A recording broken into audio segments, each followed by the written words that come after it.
Let's compare Suburbans. From this 2002 LT to that 99 LT. This one you actually have fog lights down below. The other one you don't. And this one's obviously a lot more rounded and curved.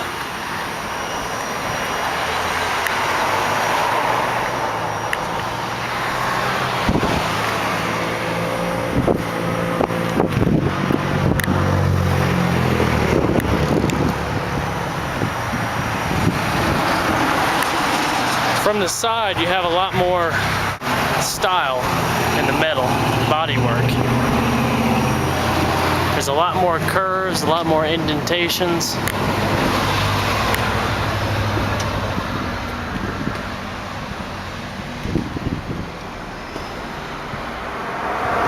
And the door handles are painted. This one's a lot of flat sheet metal body paneling.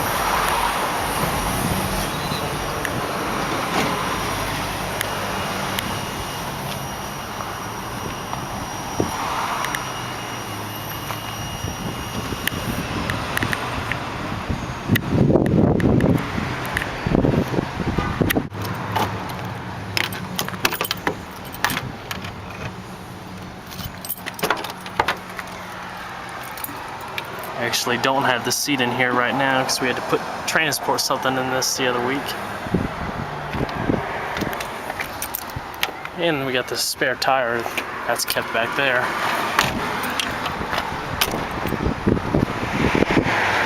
Compared to the back on this one, you can tell it looks a lot different.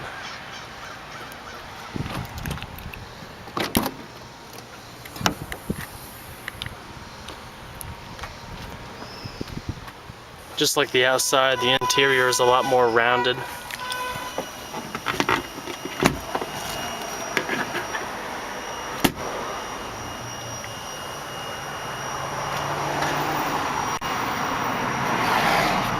Overall interior shape is pretty much the same. And you have this.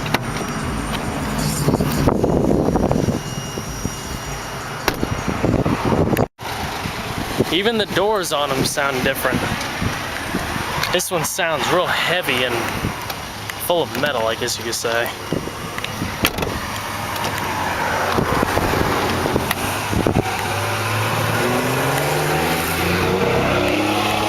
Somebody's in a hurry.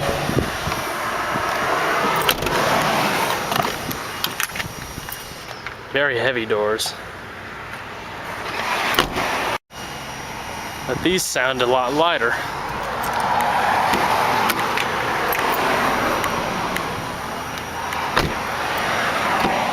Sounds like they make more contact with the door when you shut them. More snug fit.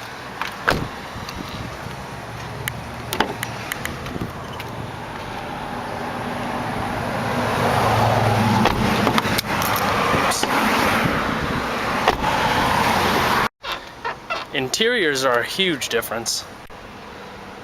Although I really like the design of the newer interiors.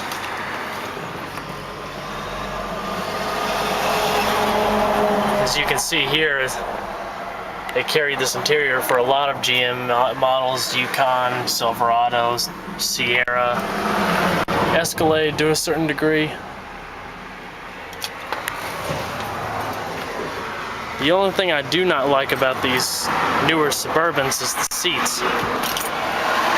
In my opinion, I think GM went real cheap on the seats. They don't feel as durable and strong as the leather in the older Suburbans and Yukons.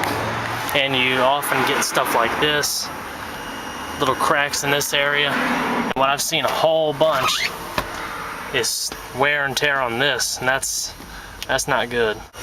As you can see, big difference.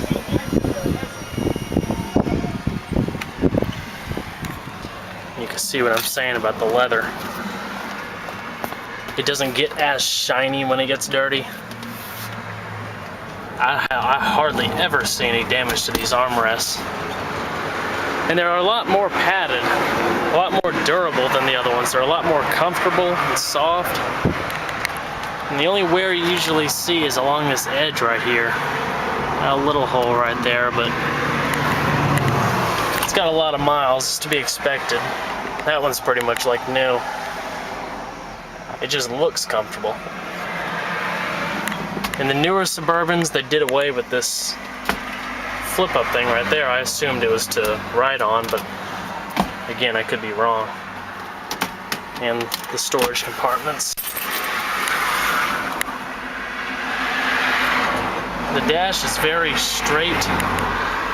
straightforward, I guess you could say. Very ergonomic. You also don't see a missing center console in between there and the newer Suburbans. This actually makes these look a lot bigger on the interior. For the middle and back seats of the 2000 and newer, as you can see, these seats they're pretty dirty. But they give off that shine. Usually good quality leather doesn't give off a good shine like that. This does have the bench seat. Got the fabric on the doors.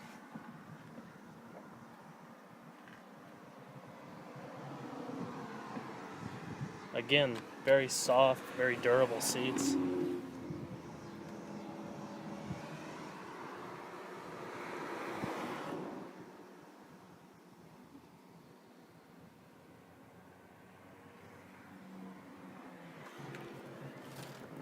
It doesn't have any controls here, but you do have them up there.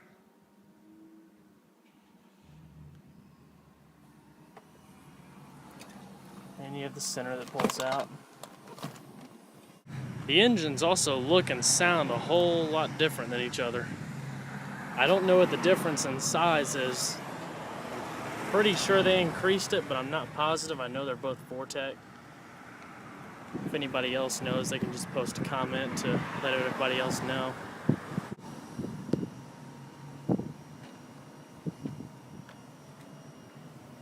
This one looks a lot more old school, I guess you could say.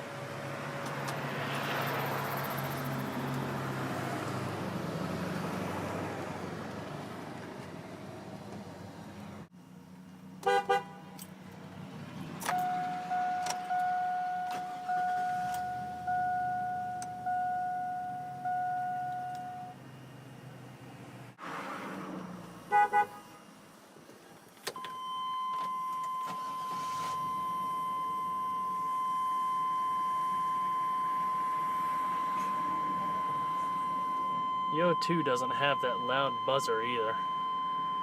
That can get annoying after a while.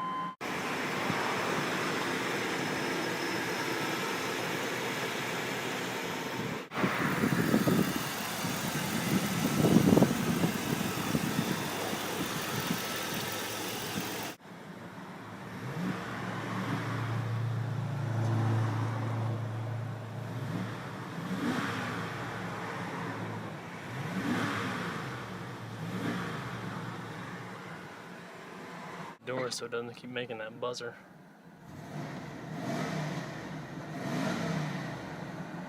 This one sounds a whole lot more beefy.